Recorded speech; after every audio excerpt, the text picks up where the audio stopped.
Hi guys, it's Miss Rebecca. I hope you guys are hanging in there and doing well, even though you're stuck at home right now. I hope you're not driving your parents too crazy.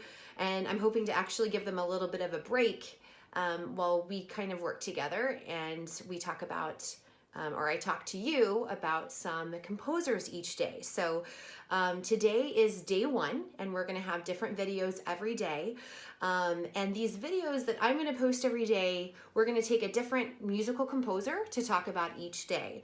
As you can see online as well, you'll see that in addition to this video, there will also be some additional activities that you can do. So these are age dependent. We have some coloring activities for the younger students. We have some it'll be word scrambles or word searches or something like that for the slightly older children, or basically anyone. So you're welcome to use whatever you like. We did try to provide a varied level of different things that we'll be able to work on and for you to do to kind of maybe kill some time and still feel like you're learning something. And when it comes to music history, we oftentimes don't have a lot of time to get to this in our private lessons. So I wanted to tell you, for those of you who are not able to see their teacher in person, they miss seeing you right now. They enjoy seeing you over the computer if you're choosing to go with the Zoom lessons. I miss seeing those of you that I may not see for a couple more weeks, but I know that we are all working together to be able to kind of get through this tricky time. And we're all looking forward to the spring when everything returns to normal and we have performances and things like that. So today's composer number one, we're going to start with one that probably everyone has heard. I figured I would start kind of easy with those that are probably very familiar with this composer, but we're going to start with Mozart.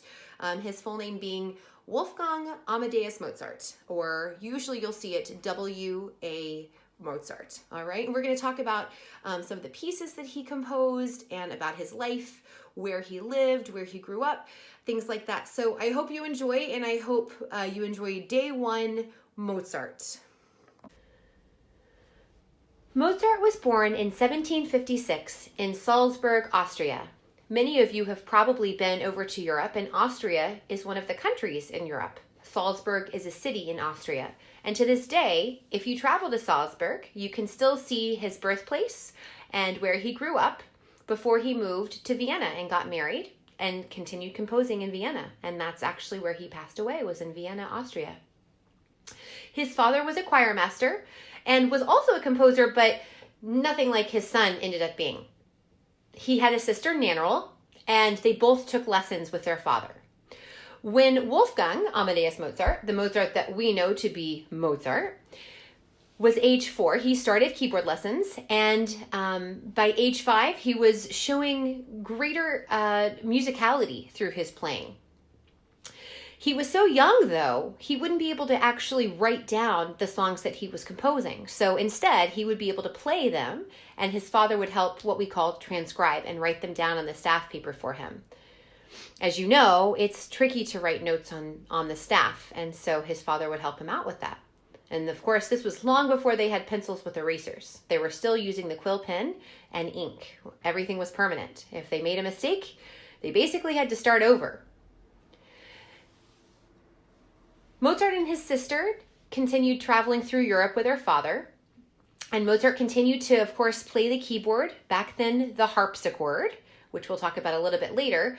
He would also play the violin and the organ. By age 8, Mozart had published his first 2 sonatas for the harpsichord. So the piano that we know as being the modern instrument actually is composed of hammers that hit the string and resonate to create the sound and the pitch. Whereas the harpsichord was kind of like an old-fashioned piano, what they had back in the 17 and 1800s. And it would actually come up in a little pick would actually come and pluck the string, and that's how the sound was made. Some of the very, very famous pieces that you might recognize, we've actually included in the listening in this unit as well. Eine kleine Nachtmusik for string orchestra, which means a little night music. And maybe the Magic Flute, very famous opera. He composed for many different instruments, but these are some of his most well-known. In 1791, Mozart died at the very young age of 35. leaving behind a collection of more than 600 or 700 compositions, including works for symphonies, the piano, back then the harpsichord, opera. Some of these pieces are considered to be the finest works in the classical style. So to touch on the classical style, if we look at the time periods of music, there are many different times over, of course, the past couple thousand years, really. So if we kind of compare this slide right here, we'll see that we have the medieval, which was a long, long time ago. These are approximate dates, of course. 476 to 1400 AD would be what they consider the medieval. The Renaissance period, 1400 to 1600 AD. The Baroque period, which we will talk about other composers from this era, from about 16 to 1750. The Classical era, which is what Mozart is part of, about 1750 to 1820. After that comes the Romantic between 1820 and 1900. Impressionistic is a time period that's a smaller time period that some don't even consider as a classical music time period, but we will, for our studies here over the next couple of weeks, go ahead and consider that a separate time period to keep things organized. Modern music from 1900 to about 1960, and then postmodern, which would be 1960 to the present day. Sometimes these are referred to 20th century music or 21st century music, depending on who you're talking to. But this gives you an idea of the time periods that we have in music that we know today.